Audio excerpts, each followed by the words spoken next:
Hi ನಮಸ್ಕಾರ. ಅಲ್ಲಿಂದ ನನ್ನ ಕನ್ನಡ ಚಾನಲ್ಗೆ ಸ್ವಾಗತ. ವಿತೌಟ್ ಆಯಿಲ್ ಬ್ರೇಕ್ಫಾಸ್ಟ್ ರೆಸಿಪಿನ ಮಾಡ್ತಾಯಿದ್ದೀನಿ. ಈ ದಿನ ದೋಸೆ ಚಟ್ನಿ ಪಲ್ಯನ ಮಾಡೋ ವಿಧಾನ ನೋಡೋಣ. ಚಟ್ನಿಗೆ ಎಣ್ಣೆ ಏನು ಹಾಕುವಷ್ಟಿಲ್ಲ, ಹಾಗೆ ಮಾಡ್ಕೋಬೋದು. ಮತ್ತು ಆಲೂಗಡ್ಡೆ ಪಲ್ಯ ಮತ್ತು ದೋಸೆನ ಯಾವ ರೀತಿ ಎಣ್ಣೆ ಇಲ್ಲದೆ ಮಾಡ್ಬೋದು ಅಂತ ನೋಡೋಣ. ಮೊದಲಿಗೆ ಆಲೂಗಡ್ಡೆ ಪಲ್ಯನ ಮಾಡ್ತಾಯಿದ್ದೀನಿ. ಆಲೂಗಡ್ಡೆ ಪಲ್ಯ ಮಾಡೋದಕ್ಕೆ ದಪ್ಪ ತಳ ಇರೋಂಥ ನಾನ್ ಸ್ಟಿಕ್ ಪ್ಯಾನ್ ತೊಗೊಂಡಿದ್ದೀನಿ. ಪ್ಯಾನ್ ಸ್ವಲ್ಪ ಬಿಸಿ ಆದಮೇಲೆ ಅದರಲ್ಲಿ ಅರ್ಧ ಸ್ಪೂನಷ್ಟು ಸಾಸಿವೆನ ಸೇರಿಸ್ಕೊಂಡು ಹುರ್ಕೋಬೇಕು. ಇದಕ್ಕೆ ಎಣ್ಣೆ ಏನು ಸೇರಿಸಿಲ್ಲ, ಹಾಗೆ ಹುರ್ಕೋಬೇಕು.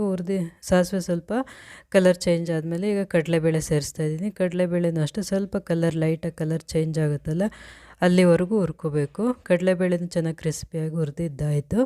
ಇವಾಗ ಈರುಳ್ಳಿನ ಸೇರಿಸ್ತಾಯಿದ್ದೀನಿ.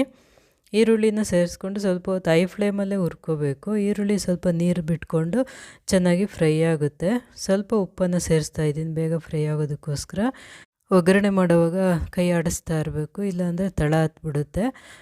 ಈಗ ಈರುಳ್ಳಿ ನೋಡಿ ಒಂದು ಅರ್ಧ ಭಾಗ ಚೆನ್ನಾಗಿ ಫ್ರೈ ಆಗಿದೆ. ಈಗ ಇದಕ್ಕೆ ಹಸಿಮೆಣಸಿನ್ಕಾಯಿ, ಶುಂಠಿ, ಕರಿಬೇವಿನ ಸೊಪ್ಪನ್ನು ಸೇರಿಸ್ತಾಯಿದ್ದೀನಿ. ಇದೆಲ್ಲ ಸೇರಿಸ್ಮೇಲೆ ಚೆನ್ನಾಗಿ ಫ್ರೈ ಮಾಡ್ಕೋಬೇಕು. ಫ್ಲೇಮ್ನ ಐಯಲ್ಲೇ ಇಟ್ಕೊಂಡಿರಬೇಕು. ನೋಡಿ ಇಷ್ಟು ಮಾತ್ರ ಫ್ರೈ ಆಗಿದೆ. ಇದು ಸ್ವಲ್ಪ ತಳ ಹತ್ತುತ್ತಾ ಇದೆ ಅಂದಾಗ ಇದಕ್ಕೊಂದು ಸ್ವಲ್ಪ ನೀರನ್ನು ಸೇರಿಸ್ಕೊಬೇಕು. 1 ಅಥವಾ 2 ಸ್ಪೂನಷ್ಟು ನೀರನ್ನು ಸೇರಿಸ್ಕೊಂಡ್ರೆ ಅವಾಗ ತಳ ಹತ್ತೋದಿಲ್ಲ. ಈರುಳ್ಳಿ ಚೆನ್ನಾಗಿ ಫ್ರೈ ಆಗೋವರೆಗೂ ಇದೇ ರೀತಿ ಫ್ರೈ ಮಾಡ್ಕೊಬೇಕು. ನೋಡಿ ಈಗ ಸ್ವಲ್ಪ ತಳ ಹತ್ತುತ್ತಾ ಇದೆ. ಈಗ ಇನ್ನೊಂದು ಚೂರು ನೀರನ್ನು ಹಾಕ್ಕೋತೀನಿ. ಈರುಳ್ಳಿ ಎಲ್ಲ ಚೆನ್ನಾಗಿ ಬೇಯೋವರೆಗೂ ಇದೇ ರೀತಿ ಫ್ರೈ ಮಾಡ್ಕೋತಾ ಇರಬೇಕು. ಈರುಳ್ಳಿ ಎಲ್ಲ ಚೆನ್ನಾಗಿ ಫ್ರೈ ಆಗಿದೆ. ಈಗ ನೋಡಿ ನೀರೆಲ್ಲ ಹಿಂಗಿದೆ. ಈಗ ಕೊನೆಯಲ್ಲಿ ಒಂದು ಸ್ವಲ್ಪ ನೀರು, ಒಂದು ಅರ್ಧ ಗ್ಲಾಸ್ನಷ್ಟು ನೀರನ್ನು ಸೇರಿಸ್ತಾ ಇದ್ದೀನಿ. ನೀರು ಸೇರಿಸ್ಬಿಟ್ಟು ಸ್ವಲ್ಪ ಫ್ಲೇಮ್ನ ಸಿಮ್ನಲ್ಲಿ ಇಟ್ಕೊಬೇಕು. ಇದು ಕುದಿ ಬಂದಾಗ ಸ್ವಲ್ಪ ಅರಿಶಿನ ಪುಡಿ ಹಾಕ್ತಾಯಿದ್ದೀನಿ. ಇದನ್ನು ಹಾಕಿ ಸ್ವಲ್ಪ ಮಿಕ್ಸ್ ಮಾಡಿಬಿಟ್ಟು ಮತ್ತು ಆಲೂಗಡ್ಡೆ ಬೇಯಿಸಿ ಸ್ಮ್ಯಾಶ್ ಮಾಡಿ ಇಟ್ಕೊಂಡಿದ್ನಲ್ಲ ಅದನ್ನು ಸೇರಿಸ್ತಾ ಇದ್ದೀನಿ. ಆಲೂಗಡ್ಡೆ ಸೇರಿಸ್ಕೊಂಡು ಇದಕ್ಕೆ ಸ್ವಲ್ಪ ಕೊತ್ತಂಬರಿ ಸೊಪ್ಪನ್ನು ಸೇರಿಸ್ತಾ ಇದ್ದೀನಿ. ಕೊನೆಯಲ್ಲಿ ರುಚಿಗೆ ಎಷ್ಟು ಬೇಕೋ ಅಷ್ಟು ಉಪ್ಪನ್ನು ಸೇರಿಸ್ಕೋಬೇಕು. ಮೊದಲು ಸ್ವಲ್ಪ ಉಪ್ಪು ಹಾಕಿದ್ದೆ ಈರುಳ್ಳಿ, ಈಗ ಇನ್ನು ಸ್ವಲ್ಪ ಉಪ್ಪನ್ನು ಸೇರಿಸ್ತಾ ಇದ್ದೀನಿ. ಈಗ ಒಗ್ಗರಣೆ ಆಲೂಗಡ್ಡೆ ಎಲ್ಲ ಹೊಂದ್ಕೊಳ್ಳೋ ಥರ ಮಿಕ್ಸ್ ಮಾಡಬೇಕು. ಈಗ ಫ್ಲೇಮ್ನ ಸಿಮ್ನಲ್ಲೇ ಇಟ್ಕೊಂಡಿರಬೇಕು. ಇದೆಲ್ಲ ಮಿಕ್ಸ್ ಮಾಡಿದ್ದಾದಮೇಲೆ ಪ್ಲೇಟ್ ಅದ್ರ ಮೇಲೆ ಮುಚ್ಚಿಬಿಟ್ಟು ಒಂದು 5 ನಿಮಿಷ ಸ್ವಲ್ಪ ಹೊತ್ತು ಬಿಸಿ ಆಗೋದಕ್ಕೆ ಬಿಡಬೇಕು. ನೋಡಿ ಇದೆಲ್ಲ ಮಿಕ್ಸ್ ಮಾಡಿದ್ದಾಗಿದೆ. ಈಗ ಪ್ಲೇಟ್ ಮುಚ್ಚಿಬಿಟ್ಟು ಒಂದು 5 ನಿಮಿಷ ಬಿಡ್ತೀನಿ. ಈಗ ಆಲೂಗಡ್ಡೆ ಪಲ್ಯ ರೆಡಿಯಾಗಿದೆ. ಇದಕ್ಕೆ ಎಣ್ಣೆ ಹಾಕಿಲ್ಲ ಅಂತ ಯಾರೂ ಹೇಳೋದೇ ಇಲ್ಲ. ತುಂಬಾ ರುಚಿಯಾಗಿರುತ್ತೆ. ಎಣ್ಣೆ ಇಲ್ಲ ಅಂತ ಗೊತ್ತಾಗೋದೇ ಇಲ್ಲ. ಎಣ್ಣೆ ಹಾಕಿ ಮಾಡೋದಕ್ಕಿಂತ ಎಣ್ಣೆ ಹಾಕದೆ ಮಾಡಿದ್ರೆ ತುಂಬಾ ರುಚಿಯಾಗಿರುತ್ತೆ. ಈಗ ಆಲೂಗಡ್ಡೆ ಪಲ್ಯ ರೆಡಿಯಾಗಿದೆ. ಈಗ ದೋಸೆ ಮಾಡೋದಕ್ಕೆ ಹೆಂಚನ್ನ ಬಿಸಿ ಇಟ್ಟಿದ್ದೆ. ಹೆಂಚು ಚೆನ್ನಾಗಿ ಬಿಸಿ ಆಗಿದೆ. ಮೊದಲನೇ ದೋಸೆ ಹಾಕೋದಕ್ಕೆ ಮುಂಚೆ ಹೆಂಚು ಚೆನ್ನಾಗಿ ಕಾದ್ಮೇಲೆ 1 ಟೀ ಸ್ಪೂನಷ್ಟು ಎಣ್ಣೆ ಹಾಕ್ಬಿಟ್ಟು ಈರುಳ್ಳಿಯಲ್ಲಿ ಈ ರೀತಿ ಚೆನ್ನಾಗಿ ಉಜ್ಕೊಂಬಿಡ್ಬೇಕು. ಉಜ್ಕೊಂಡಿದ್ದಾದಮೇಲೆ ಹೆಂಚು ಚೆನ್ನಾಗಿ ಬಿಸಿ ಆದಮೇಲೆ ಸ್ವಲ್ಪ ನೀರನ್ನು ಚಿಮುಕ್ಸ್ಕೋಬೇಕು ಹೆಂಚು ಮೇಲೆ. ನೀರು ಚಿಮುಕ್ಸಿದಾಗ ಅದಕ್ಕೆ ಉಜ್ಜಿದ್ವಲ್ಲ ಎಣ್ಣೆ ಎಲ್ಲ ಹೊರಟೋಗುತ್ತೆ. ಈಗ ದೋಸೆನ ಹಾಕ್ತಾಯಿದ್ದೀನಿ. ದೋಸೆನ ಚೆನ್ನಾಗಿ ಸ್ಪ್ರೆಡ್ ಮಾಡಿಕೊಂಡು ಹಾಗೆ ಐ ಫ್ಲೇಮ್ ಇಟ್ಕೊಂಡೆ ಬೇಯಿಸ್ಕೋಬೇಕು. ದೋಸೆ ಮಾಮೂಲಿ ಯಾವ ರೀತಿ ಬೇಯಿಸ್ತೀವೋ ಅದೇ ರೀತಿ ಬೇಯಿಸ್ಕೋಬೇಕು. ನೋಡಿ ಎಷ್ಟು ಈಸಿಯಾಗಿ ಎದ್ದೇಳ್ತಾ ಇದೆ. ಒಂಚೂರು ಎಣ್ಣೆ ಹಾಕಿಲ್ಲ. 2 ಕಡೆ ಚೆನ್ನಾಗಿ ಬೇಯಿಸ್ಕೋಬೇಕು. ನಾನು ಇಲ್ಲಿ ನಾನ್ ಸ್ಟಿಕ್ ತವನ ಉಪಯೋಗಿಸಿದ್ದೀನಿ. ಯಾವುದಾದ್ರೂ ಉಪಯೋಗಿಸ್ಬೋದು, ಎಲ್ಲದರಲ್ಲೂ ಚೆನ್ನಾಗೇ ಬರುತ್ತೆ.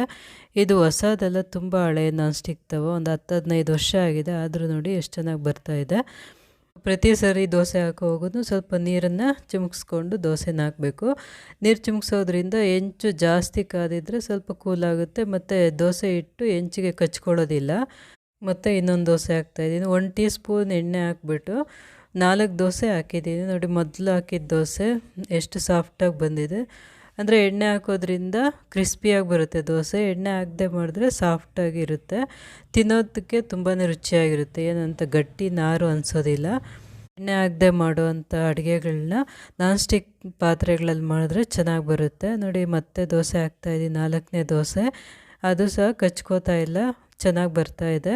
ಅಕಸ್ಮಾತ್ ಜಾಸ್ತಿ ದೋಸೆ ಹಾಕಿದಾಗ ಹೆಂಚಿಗೆ ಕಚ್ಕೊತಾ ಇದೆ, ಸರಿಯಾಗಿ ಬರ್ತಾಯಿಲ್ಲ ಅಂದರೆ ಮತ್ತೆ 1 ಟೀ ಸ್ಪೂನಷ್ಟು ಎಣ್ಣೆ ಹಾಕ್ಬಿಟ್ಟು ಮತ್ತು ಈರುಳ್ಳಿಯಲ್ಲಿ ಚೆನ್ನಾಗಿ ಉಜ್ಜಿಬಿಟ್ಟು ಮತ್ತು ನೀರು ಹಾಕ್ಬಿಟ್ಟು ದೋಸೆ ಹಾಕ್ಕೋಬೋದು. ಆವಾಗ ಮತ್ತೆ ಚೆನ್ನಾಗಿ ಬರುತ್ತೆ. ನಾವು ಅಡುಗೆಗಳಿಗೆ ಎಣ್ಣೆ ಜಾಸ್ತಿ ಹಾಕಿದ್ರೆ ಟೇಸ್ಟ್ ಚೆನ್ನಾಗಿ ಬರುತ್ತೆ ಅಂತ ಜಾಸ್ತಿ ಎಣ್ಣೆ ಹಾಕ್ತಾ ಇರ್ತೀವಿ. ಆದರೆ ಜಾಸ್ತಿ ಎಣ್ಣೆ ಹಾಕೋದ್ರಿಂದ ನಾವು ಹಾಕೋ ಪದಾರ್ಥಗಳ ಟೇಸ್ಟ್ ಎಲ್ಲ ಕಡಿಮೆ ಆಗೋಗುತ್ತೆ. ಮಸಾಲೆ ಎಣ್ಣೆಯಲ್ಲಿ ಫ್ರೈ ಮಾಡಿದಾಗ ಅದ್ರ ಫ್ಲೇವರ್ ಎಲ್ಲ ಕಡಿಮೆ ಆಗುತ್ತೆ. ಎಣ್ಣೆ ಹಾಕದೆ ಮಾಡಿದಾಗ ಅದ್ರ ಫ್ಲೇವರು ಚೆನ್ನಾಗಿರುತ್ತೆ ತಿನ್ನೋದಕ್ಕೆ. ಎಣ್ಣೆ ಬಾಯಲ್ಲಿ ಹಾಕ್ಕೊಂಡಾಗ ಸಪ್ಪೆ ಇರುತ್ತೆ. ನಾವು ಹಾಕೋ ಪದಾರ್ಥಗಳ ಟೇಸ್ಟಿಂದನೇ ಅಡುಗೆಗೆ ಟೇಸ್ಟ್ ಬರೋದು, ಎಣ್ಣೆಯಿಂದ ಟೇಸ್ಟ್ ಬರಲ್ಲ.